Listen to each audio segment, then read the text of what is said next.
Forestil dig en familie, der har 5 cykler, og 3 af dem, det er børnecykler.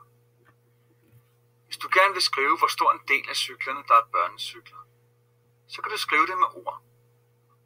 Altså, for eksempel, 3 ud af 5. Men det kan også skrives ved hjælp af tal, som viser, hvor stor en brøkdel, der er børnecykler. Vi kalder den slags tal for brøker. Og det skal du lære om i det her kapitel. Du kommer både til at skrive og farve brøkdele. Du kan også digte historier, hvor du bruger brøkdele. Du lærer, at der er noget, der hedder en tæller og en nævner og en brøkstreg. Det er en helt ny måde at skrive tal på.